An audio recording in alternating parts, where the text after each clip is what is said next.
Olá, muito bom dia. O sol está começando a despontar e nós nessa manhã entendemos que a nossa primeira ação é nos voltarmos para Deus.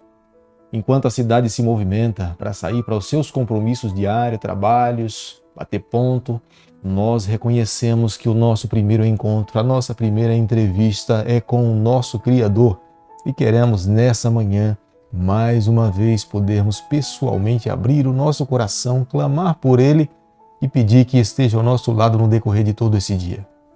Quero deixar com você, nessa manhã, uma parte da Bíblia do livro de Salmo, capítulo 75, verso 6, onde o salmista Davi diz o seguinte: porque não é do Oriente e não é do Ocidente, nem do deserto que vem o nosso auxílio. Salmo capítulo 75, verso 6. O nosso auxílio não vem do Ocidente, não vem do Oriente, não vem do deserto. O nosso auxílio vem do céu, das mãos do Criador dos céus e da terra. Deus sempre desejou que o seu povo esperasse que o auxílio viesse de fato dele. E hoje, nos dias em que nós vivemos, nós precisamos a cada dia nos voltarmos para o nosso Salvador e confiarmos que Ele vai estar ao nosso lado, nos protegendo, nos amparando, nos concedendo a vitória. Nessa manhã, como em outras manhãs, nós queremos que a palavra de Deus norteie a nossa vida, alimente a nossa alma, nos fortaleça para que nós possamos a cada dia vivermos uma vida vitoriosa no Senhor. E nessa manhã quero convidar você a ter nas mãos a palavra de Deus no livro de Números, capítulo 30, verso 2. Quando um homem fizer voto ao Senhor ou juramento para obrigar-se a alguma abstinência, não violará a sua palavra, segundo tudo o que prometeu fará. O capítulo 30 do livro de Números tem como objetivo orientar os juízes e os líderes tribais para que pudessem ter nas mãos o direito e a responsabilidade de julgar aqueles que estavam sobre a sua liderança. Eram os líderes tribais que tinham nas mãos a responsabilidade de fazer justiça. E Deus estava pedindo para que eles pudessem ter essa atenção especial com cada pessoa que se voltasse para Deus, fazendo voto ou pedindo a Deus uma bênção especial. Nós sabemos que alguém poderia se comprometer com Deus com respeito às ofertas que eram sacrificadas. Alguém também poderia se comprometer com Deus através de abstinência de alguma bebida ou comida ou até carne. Alguém poderia se comprometer com Deus em trabalhar, servir ao Senhor por um período de tempo. E Deus estava dizendo que todo aquele que se comprometesse com o Senhor deveria restritamente cumprir os seus votos. Não poderia tratar esse compromisso como uma coisa banal ou um assunto qualquer, mas ele deveria esperar e entender que Deus de fato requeria fidelidade por parte de toda pessoa que se comprometesse em oferecer algo para o Senhor. Deus diretamente falou a Moisés e que ele deveria comunicar aos seus líderes, que ele esperava que cada pessoa fosse fiel. Se porventura alguém precipitadamente fizesse um voto ao Senhor, a única pessoa que teria nas mãos a responsabilidade para cancelar esse voto precipitado seria o líder tribal. Ele teria nas mãos esse direito, essa responsabilidade de apelar diante de Deus para que esse voto fosse cancelado.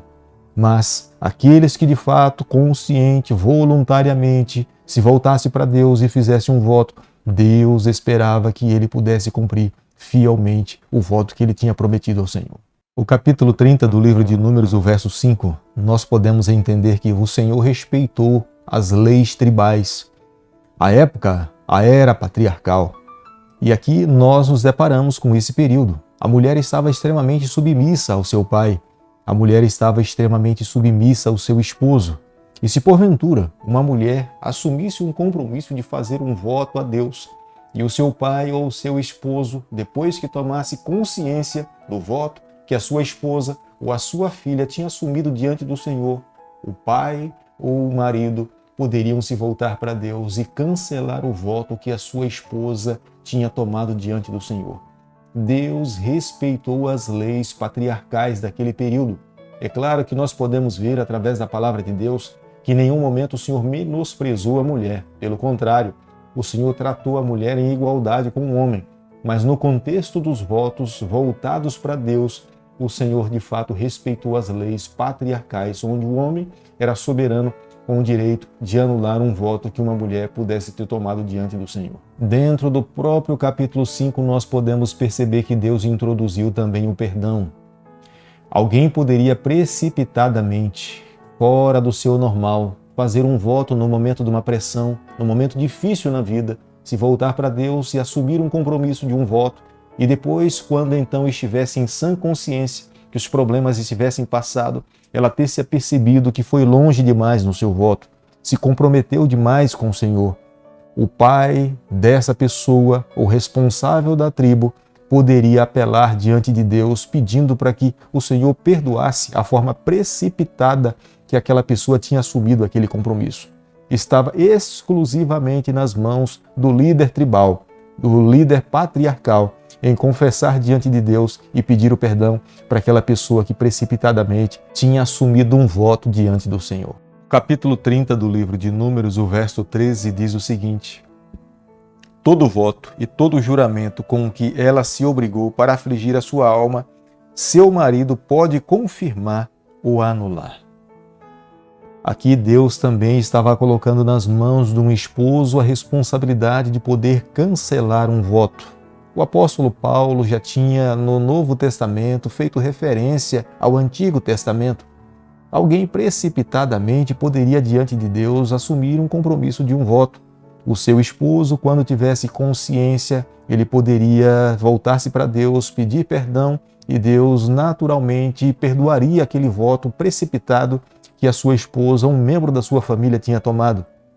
O apóstolo Paulo, no Novo Testamento, ele fala que nenhum dos cônjuges deveria se afastar um do outro com o objetivo da oração, se não fosse com pleno consentimento dos dois. Alguém poderia se abster-se da sexualidade dentro do casamento com o objetivo de orar, mas se não fosse em plena comunhão, isso poderia trazer um prejuízo para outra parte. É por isso que o apóstolo Paulo fala: se for alguém se abster com o objetivo de orar, e mesmo que ele pense que esteja fazendo um bem para o seu casamento, esse propósito precisa ser em sã consciência entre as duas partes, marido e mulher. Se um precipitadamente tomar essa decisão, deixando o outro sem ter consciência do que está acontecendo, ele pode permitir que o outro se torne vulnerável a cair no pecado. Para que isso não aconteça, mesmo que seja com objetivos espirituais para oração, ele precisa comunicar ao seu cônjuge para que ambos, em conjunto, possam tomar uma decisão para o benefício do crescimento das duas pessoas que estão dentro da família.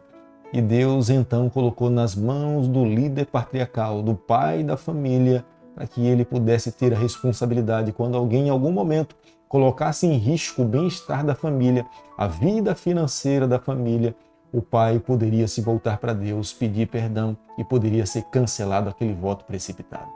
Todas essas leis elas foram construídas com o objetivo de conduzir o povo de Deus no passado. Os israelitas foram beneficiados com essas leis. Nós podemos ver a graça de Deus, o amor de Deus para com o seu povo. É claro, é da natureza divina esperar que os seus filhos vivam em fidelidade.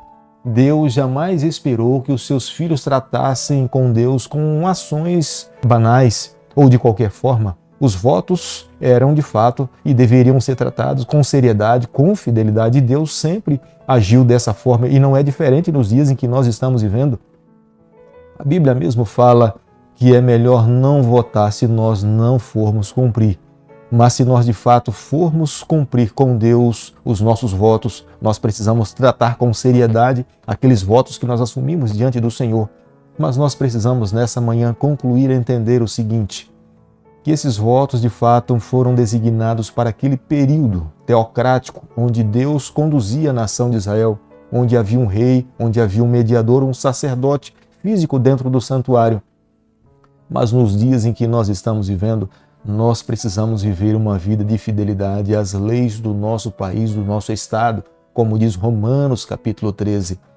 Nós sabemos que um dia Deus irá pedir conta da maneira como nós vivemos e pagamos os nossos tributos e os nossos votos que vivemos nos dias em que nós nos encontramos. Hoje, eu e você somos responsáveis diante de Deus dos atos que nós tomamos.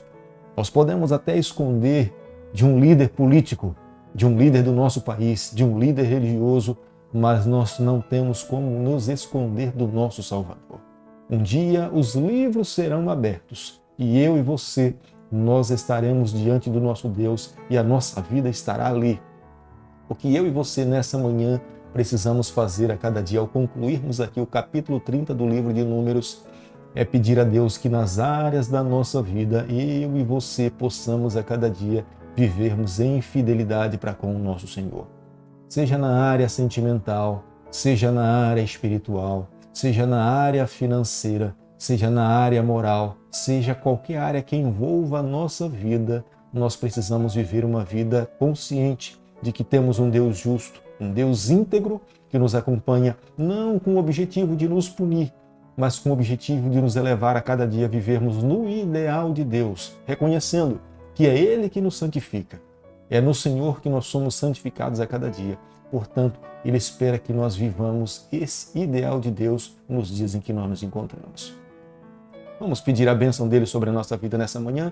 Querido Pai, obrigado pela Tua proteção, obrigado pela Tua palavra, obrigado pelas Tuas orientações. Conduza a nossa vida, esteja ao nosso lado a cada momento, santifique a nossa trajetória, é o nosso pedido e a nossa oração, e nós fazemos em nome de Jesus. Que o Senhor te abençoe e te guarde, que Ele faça resplandecer o seu rosto sobre você, que Ele tenha misericórdia de você, que sobre você nessa manhã Ele levante o seu rosto e conceda a sua paz em nome de Jesus. Amém.